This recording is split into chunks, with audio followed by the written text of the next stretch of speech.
सुप्रभात बच्चों, आज हम अध्ययन करेंगे उपसर्ग प्रत्यय भाग 2। पहली कक्षा में हम उपसर्गों के बारे में पढ़ चुके हैं। आज हम प्रत्यय के बारे में पढ़ेंगे।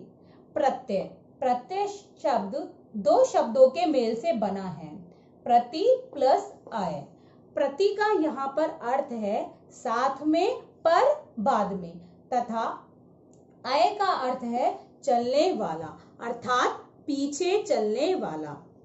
इस प्रकार जो शब्दांश शब्दों के अंत में लगकर उनके अर्थ को परिवर्तित कर देते हैं वे प्रत्यय कहलाते हैं।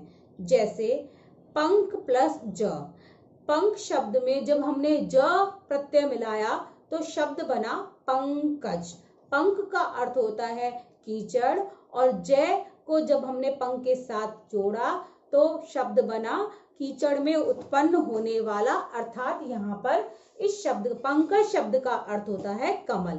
इसी प्रकार जल शब्द का अर्थ है पानी, और जब हमने उसमें ज जोड़ा तो शब्द बना जलज, अर्थात पानी में जन्म लेने वाला। यहाँ पर भी जलज शब्द का अर्थ होता है कमल। बेटा फिर से एक बार हम इस चीज पर आ जाते हैं। शब्दांश क्या है? शब्दांश शब्द तो हैं पर पूर्णतः शब्द नहीं होकर शब्दों के टुकड़े हैं।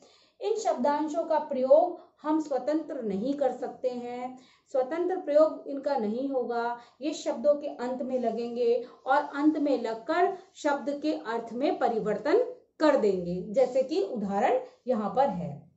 मैंने आपको इनका मेन जो अंतर है यह बात आपको ध्यान में रखनी है कि उपसर्ग हमेशा शब्द के आगे लगते हैं और प्रत्यय हमेशा शब्द के पीछे लगते हैं। यहाँ पर कई शब्द ऐसे भी बनते हैं जिनमें आगे उपसर्ग लगा होता है और पीछे प्रत्यय भी लगा होता है। और आपके जो क्वेश्चन आते हैं वो इसी प्रकार से आते हैं कि आपको एक शब्द दिया होता है और आपको बोलना होता है, लिखना होता है कि इसमें से मूल शब्द को अलग करो और प्रत्यय को अलग करो। अब आगे बढ़ते हैं और प्रत्यय के प्रकार के बारे में जानते हैं। प्रत्यय के दो प्रकार होते हैं। प्रत्ययों को हम दो भागों में विभाजित कर सकते हैं। पहला होता है कृत प्रत्यय और दूसरा होता है तद्धित प्रत्यय। कृत प्रत्यय वे प्रत्यय होते हैं जो प्रत्यय धातु अथवा क्रियाओं के अंत में लगते हैं। धातु यानी जैसे शब्द का मूल रूप, जैसे पठ, पठ धातु है, लिख धातु है, ये सब धातु के अंतर्गत आते हैं। तो धातु हो गए, क्रिया जो हम कार्य करते हैं वो क्रिया हो गए। उन क्रियाओं के अंत में लगने वाले प्रत्ययों को हम कृत प्रत्यय कहते हैं। फिर मैं आपको बता देती हूँ, जिस प्रकार से उपसर्ग में यह पूछा नहीं जाता कि यह हिंदी का उपसर्ग है, अंग्रेजी का उपसर्ग है, संस्कृत का उपसर्ग है, उसी प्रकार प्रत्यय में भी आपकी कक्षा के अंतर्गत, आपके पेपर के अंतर्गत यह नहीं पूछा जाता कि कृत प्रत्यय है या तद्धित प्रत्यय है। फिर भी मैं आपके नॉलेज के लिए, आपकी जानकारी के लिए मैं बता रही हूँ कि कृत और तद्धित दो प्रकार के प्रत्यय होते हैं। कृत प्रत्ययों में हमेशा धातु और क्रिया के अंत में लगते हैं। जैसे लिख धातु है और उसमें हमने आवट प्रत्यय लगाया, लिखावट शब्द बनाया। इसी प्रकार से लुटेरा है, पाठक है, पढ़ने वाला है, ये सब पढ़ना भी क्या है, एक तरीके से हम क्रिया है, और क्रिया में हमने क्या लगा दिया, वाला प्रत्यय लगा दिया। इसी तरीके से पाठ भी एक धातु, पठ धातु से बना है पाठ, ये भी एक धातु है और इसमें हमने अक प्रत्यय लगा के पाठक बना दिया।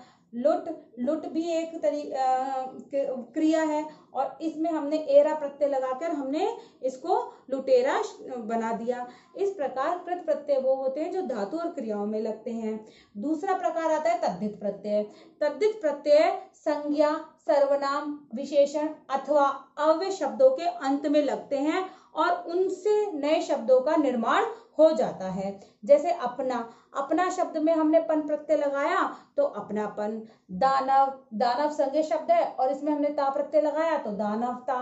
बाजी शब्द है और गर हमने यदि इसमें प्रत्यय लगाया तो हमने बनाया बाजीगर। इसी प्रकार जादू प्लस गर जादूगर। इस तरीके के अनेकों उदाहरण आपकी पाठ्य पुस्तक में और आपकी व्याकरण पुस्तक में दिए गए हैं। तो इनका आप अध्ययन करें, अच्छे से समझें और जो आपको आज कार्य दिया जा रहा है, उपसर्ग प्रत्यय के जो नोट्स मैं आपको आपके असाइनमेंट सेक्शन में भेज रही हूँ, उन्हें आपको कॉपी में सुंदर और साफ लेख में लिखना है।